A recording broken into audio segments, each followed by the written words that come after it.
आप सभी भाई-बहनों का सर्व कल्याण वृक्ष की प्रश्नोत्तर ज्ञान कक्षा में एक बार फिर स्वागत है।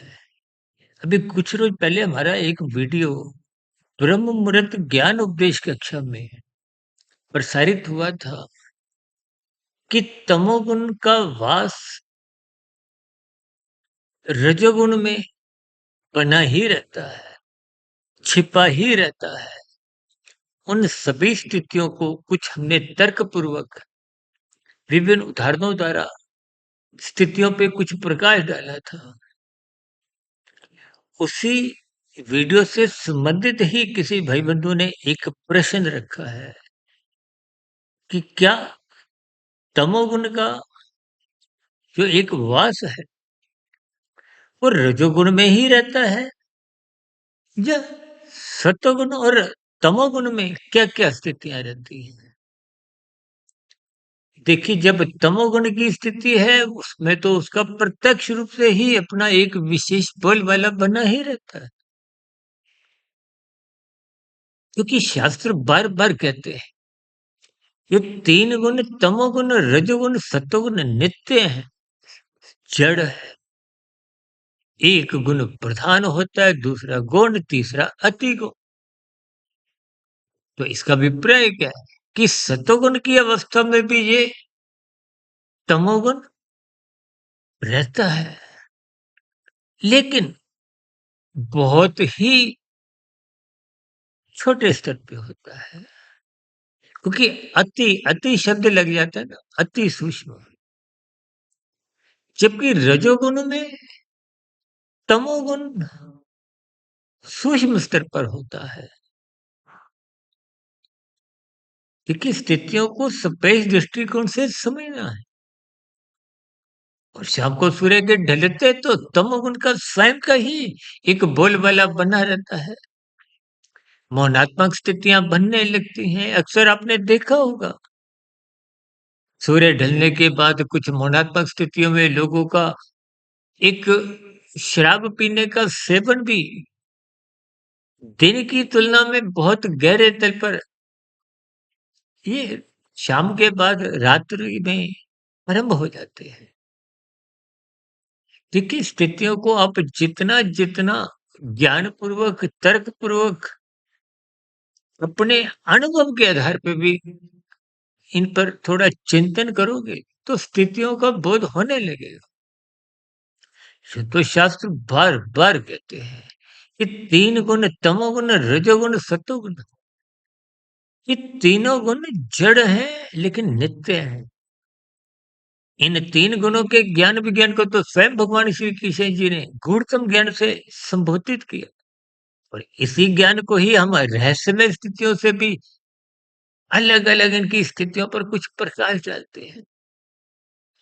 तो पिछले 6 वर्षों से अधिक समय से हमने भी जो लगभग 3300 के आसपास जो वीडियो प्रसारित की है, उन प्रसारित हो चुकी वीडियो में भी हम प्रकृति के इन तीन गुणों का एकेबारे तीन शरीरों से एक सजातीय संबंध पर कुछ प्रकाश डालते हैं, क्योंकि शास्त्र बार बार कहते हैं तमोगुण रजोगुण दोनों गुण बांधते हैं,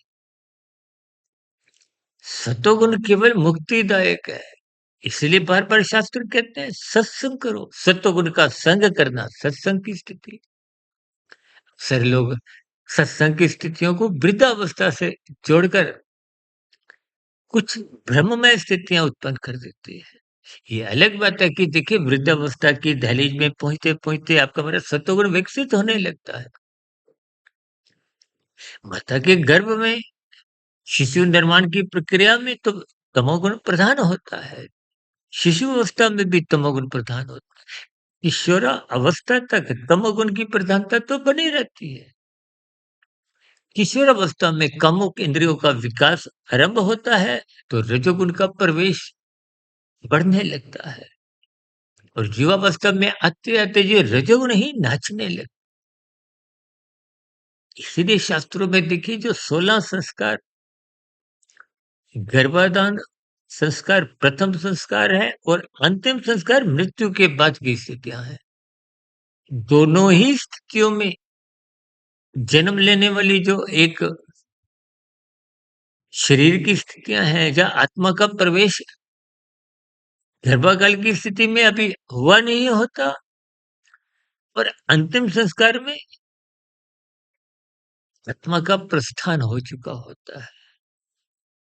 लेकिन युवावस्था में जब ये रजोगुण नाचने की स्थितियाँ होती हैं, तो इसीलिए विवाह का एक संस्कार रखा गया है, ताकि तन के स्तर पर, स्थूल शरीर के स्तर पर कोई असामाजिक स्थितियाँ, अधार्मिक स्थितियाँ, यानी कि तन के स्तर पर ये जो आज देखिए लिव इन रिलेशनशिप की चर्चाएँ, सर देखिए कुछ कानून के अंतर्गत भी कुछ छूट मिली हुई हैं। हालाँकि देखिए शास्त्र संगत स्थितियों में तो हमने एक बार वीडियो प्रसारित किया था। लिव इन संस्कार, जिसकी शास्त्र अनुमति देते हैं। लिव इन रिलेशनशिप की तो शास्त्र ही निंदा करते हैं। और इन दोनों स्थितियों पर हमने एक बार वीडियो प्रसारित की थी। यानी कि तमोगुण, रजोगुण और सत्वगुण, इन 3 गुणों में तमोगुण, रजोगुण बंधनदायक है।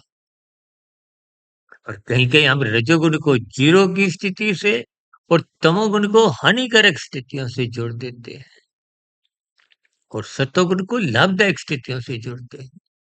क्योंकि सत्वगुण आपका मेरा लाभदायक स्थितियाँ का अभिप्राय परमात्मा के मार्ग पर ले जाने में ये सहायक बनता है, आधार बनता है।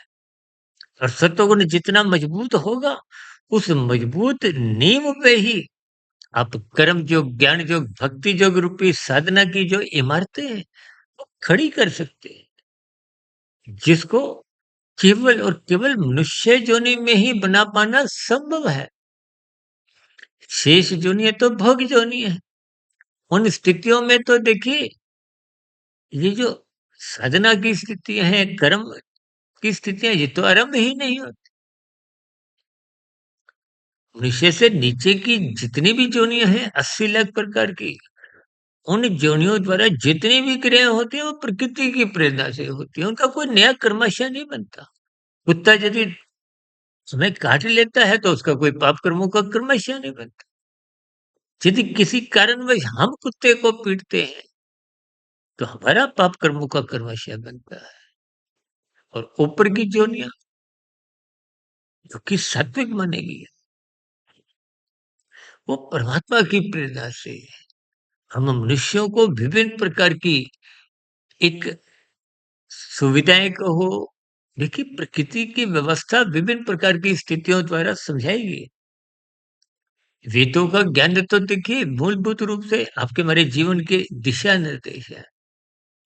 वेदों का ज्ञान का सरलीकरण मायातीत महापुरुषों ने परमात्मा की प्रेरणा से उपनिषदों में किया और उपनिषदों का और सरलीकरण मायातीत महापुरुषों द्वारा ही देवी देवताओं से जुड़ते हुए कुछ कर्म कांडों की स्थितियों द्वारा विभिन्न प्रकार का एक संसारी मनुष्यों को परमात्मा के मार्ग पर ले जाने की स्थितियां समझाई हैं, ताकि हमारा सत्वगुण विकसित हो।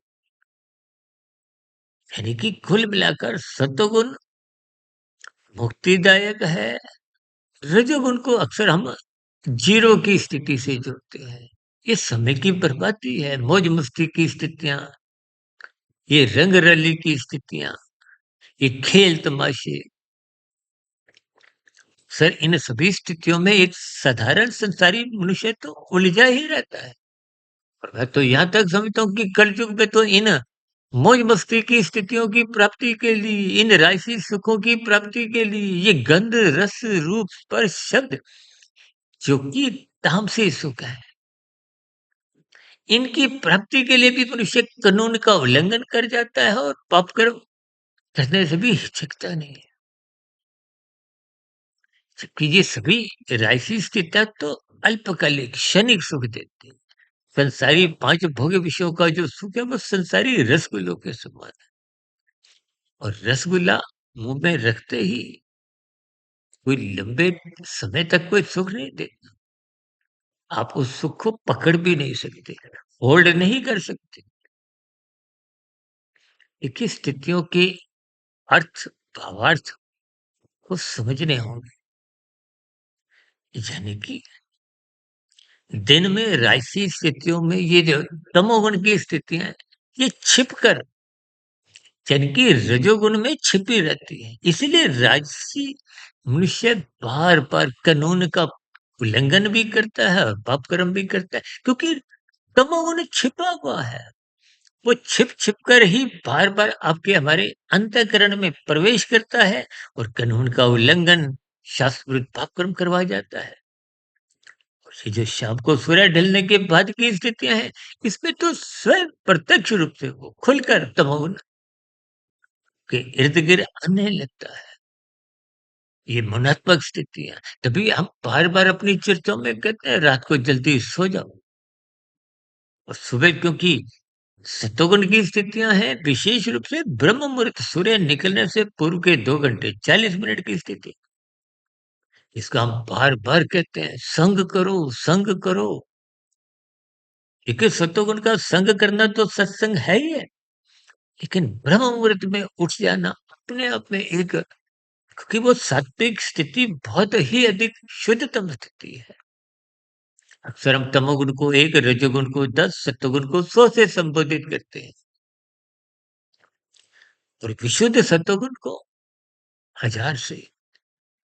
देखिए शाब्दिक स्तर पर इन सभी स्थितियों की महत्ता के आधार पे हमने ये परमात्मा की प्रेरणा से, गुरुओं के आशीर्वाद से इस सूत्र को लगभग 20-25 साल पहले अनायास ही गुरुओं के आशीर्वाद से बन गया। या यूं को कि ब्रह्म मुहूर्त समय विशेष में इस सत्वगुण की एक विशेष स्थितियां क्योंकि तमोगुण उन ब्रह्म मुहूर्त के समय विशेष में सो चुका है और संसारी रजोगुण अभी जगा ही नहीं। तो इस स्थिति विशेष को आप 500 साढ़े 500 का अंकों के आधार पे कुछ अर्थ समझ सकते हैं। इसलिए रात को मनात्मक स्थितियों से बचिए। ये मनात्मक स्थितियां कब कितने आपको छेद करती हैं, अपक्रम करवाती हैं और सबसे बड़ी बात ब्रह्म मुहूर्त में उठने से रोकती है। ये बेड़ियां बन जाती हैं और उस स्थिति विशेष का जब आप लाभ नहीं उठाते तो दिन में राजसी स्थितियां कमजोर बनी रहती हैं, नाचती हैं क्योंकि सत्वगुण की स्थिति कमजोर है और जब रजोगुण नाचने की स्थिति में आता है तो वो तमोगुण में गिराता है। इन गुणों को जितना जितना आप क्रमबद्ध ज्ञान पूर्वक समझोगे, चाहे अंकों के आधार पर, चाहे किसी भी आधार पर, इन सभी स्थितियों का ज्ञान विज्ञान समझिए। इसकी चर्चा विशेष को अब इन सभी स्थितियों में समाप्त करते हैं इस एक संदेश के साथ कि तमोगुण की निंदा करो, रजोगुण की उपेक्षा करो, प्रशंसा केवल और केवल सत्वगुण की करो। इस सूत्र पर चलते चलते आपके हमारे जीवन में बुराई का प्रवेश होने का प्रश्न ही नहीं उठता। मिले हुए जीवन में कानून का उल्लंघन, शास्त्र विरुद्ध पाप कर्म होने का प्रश्न ही नहीं उठता। या यूं को कि आपका हमारा जीवन सात्विक बना रहता है और सात्विक जीवन मजबूत होते होते फिर साधना की स्थितियां, कर्म योग, ज्ञान योग, भक्ति योग की स्थितियां बनने की संभावना प्रबल होती है। साधना की स्थितियां आप जितने गहरे तल पे बना लेते हो वही आपकी हमारी आध्यात्मिक उन्नति है और आध्यात्मिक उन्नति के दरवाजे आप मनुष्य जीवन में ही खोल सकते हो।